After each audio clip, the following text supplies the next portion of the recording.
You're not in debt because you're bad with money. You're in debt because the system was built to keep you there.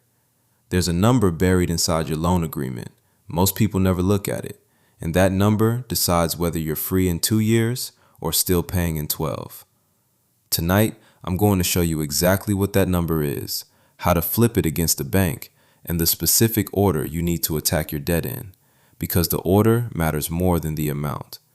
If you follow this wrong, you could be paying an extra $11,000 for absolutely no reason. Let's go.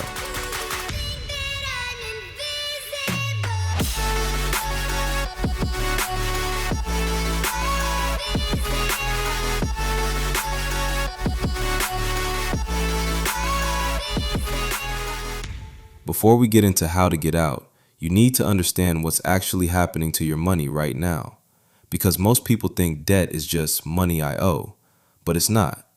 Debt is a subscription you never signed up for. Think about that. Every month, on the day your statement closes, the bank charges you interest on whatever balance you're carrying.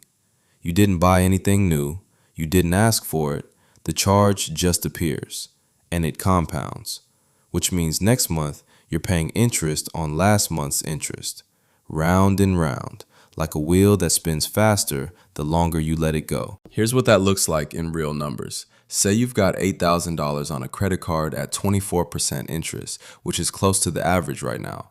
You make the minimum payment every month around $160.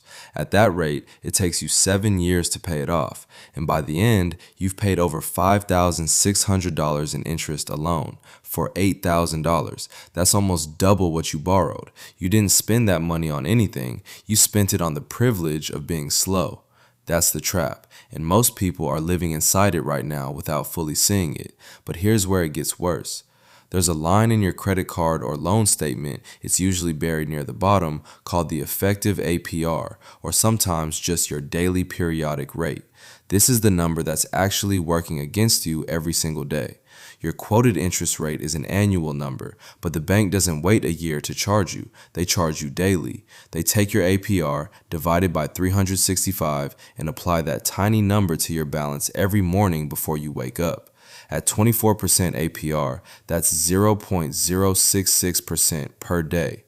Sounds small, but on an $8,000 balance, that's about $5.26 a day.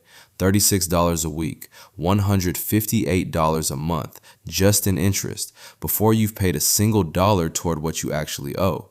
So when you make a $200 minimum payment, $158 of it goes straight to the bank as their fee. You're only chipping away $42 at the actual debt. That's why it takes 7 years. You're fighting with both hands tied behind your back. Now here's what changes everything. There are two main methods people use to pay off debt. You've probably heard of them, the snowball and the avalanche. Most financial content tells you to pick based on your personality. That's soft advice. Let me give you the actual math. The snowball method says pay off your smallest balance first, regardless of interest rate. You get quick wins, you feel momentum, psychologically it's satisfying, and if you need that emotional fuel to stay on track, there's value in it. But mathematically, it is not the fastest way out.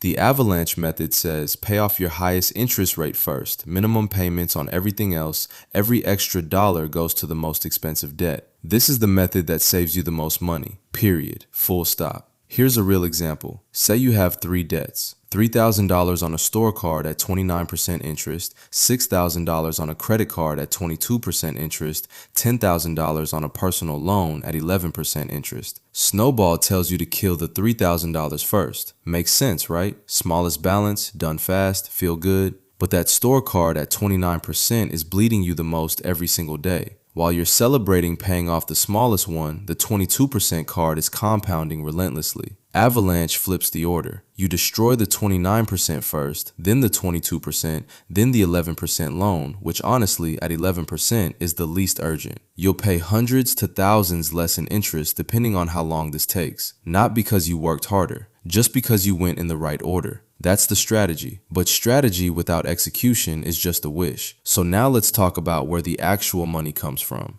This is the part most debt videos skip. They tell you to cut expenses like that's some revelation. I'm not going to do that to you. Let's be specific. There are three places most young men can find $200 to $500 a month that they're currently leaking without knowing it. The first is subscription creep. Pull up your bank statement right now, or do it tonight. Go through every recurring charge, not the obvious ones like Netflix, the ones you forgot about, the gym app you downloaded in January, the software trial you never canceled, the streaming service your ex used to use on your account. The average person has 3 to 5 active subscriptions they're not using. At $15 to $25 each, that's $45 to $125 a month completely wasted. The second is dining and delivery. Not telling you to stop eating, but delivery apps are charging you a markup, a delivery fee, a service fee, and a tip on food that often costs 30 to 40% more than the menu price. If you're ordering 3 times a week at $30 to $45 a pop, you're spending $400 to $500 a month on food that you can make at home for $150. The difference between those two numbers is debt freedom. The third is car costs, not the loan payment. That's fixed. I'm talking about insurance. Most people set up their car insurance when they're 22, pick a plan, and never revisit it. Rates shift, your credit improves, you move,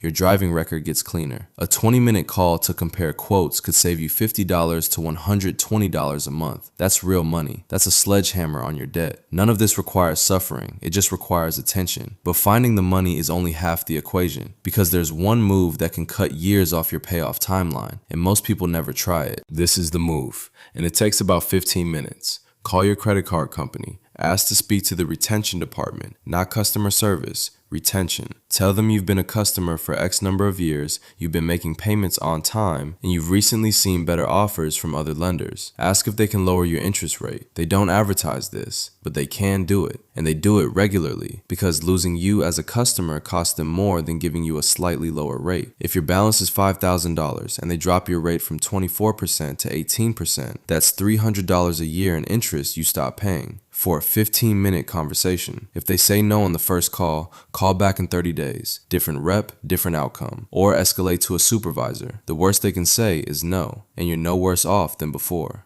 The other option in this category is a balance transfer. Many credit cards offer 0% interest for 12 to 18 months on transferred balances. That means every single dollar you pay during that window goes directly to the principal, not a cent to interest. If you can get $5,000 moved to a 0% card and pay $400 a month for 12 months, you knock out $4,800 of actual debt. The math is brutal in your favor. But here's the catch. Balance transfers usually come with a 3 to 5% transfer fee. And at month 19, the rate jumps, sometimes higher than where you started. So you need a plan going in. Use the 0% window aggressively. Don't treat it as breathing room. Treat it as a runway. Here's the uncomfortable truth about why people stay in debt even when they have the information to get out.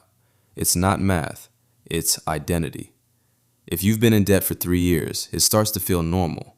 Your brain starts to treat it as a permanent condition, like weather. You stop fighting it and start adapting around it. You buy things on credit not because you're reckless, but because your brain has accepted that this is just how life works. A little debt here, minimum payment there, it's fine. That mental shift from "this is a problem I'm solving" to "this is just how things are" is the most dangerous thing that can happen to you financially. Because once debt feels normal, you stop being urgent about it, and urgency is everything. Here's how to flip it. Write the number down, not on your phone, on paper. Your total debt right now, today. Then write the date next to it. Put it somewhere you'll see it, inside your car visor, on your bathroom mirror. Every time you pay something down, you cross out the number and write the new one. You're not building a spreadsheet, you're building a body count. Every dollar you kill is a victory that's visible. That small shift in how you see it changes how you feel about it.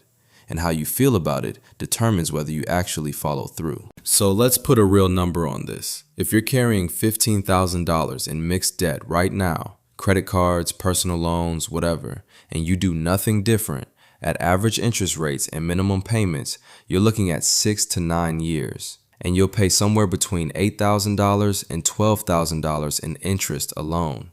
But if you attack it in the right order, find $300 extra a month from leaking subscriptions and delivery habits, make one phone call to negotiate a rate reduction, and use a balance transfer strategically on your highest rate balance, that same $15,000 can be gone in 28 to 36 months. You'll pay maybe $2,000 to $3,000 in interest instead of $10,000. The difference is not income. The difference is information and execution. The bank is not your enemy, but they are not your friend either. They built a product designed to keep you paying as long as possible. Your job is to make that product as unprofitable as possible. The faster you move, the less they make, and the sooner you're free. If this was the video you needed to finally see the path, subscribe. We cover exactly this kind of thing every week: the traps, the systems, and how to actually get out of them. Drop a comment and tell me the total debt number you're starting with. I read every single one. I'll catch you in the next one. Stay superior.